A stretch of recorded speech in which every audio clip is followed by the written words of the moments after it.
ভোক্তার অধিকার নিশ্চিতে আইনের বাস্তবায়ন বেশি জরুরি।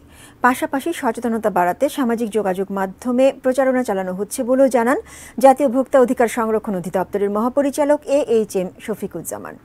বিকেলে রাজধানীর টিসিবি ভবনে কনজিউমার্স অ্যাসোসিয়েশন অব বাংলাদেশ ক্যাবের আয়োজনে ঢাকা বিভাগে ভোক্তা অধিকার সংরক্ষণ কার্যক্রম শক্তিশালীকরণ বিষয়ক সেমিনারে এসব কথা উঠে আসে।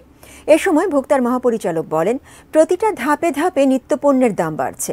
একইভাবে অতি মুনাফার লোভে বাজারে বেড়েছে নকল পণ্যের সমারোহ। এগুলো রুখতে আইন বাস্তবায়নের পাশাপাশি ভোক্তাদেরও আরও বেশি সচেতন হতে হবে বলেও জানান তিনি। ভোক্তার অধিকার নিশ্চিতে ক্যাবের ভূমিকা নিয়েও প্রশ্ন তোলেন তিনি। ক্যাবকে আরও কার্যকর ভূমিকা রাখার আহ্বান জানান তিনি।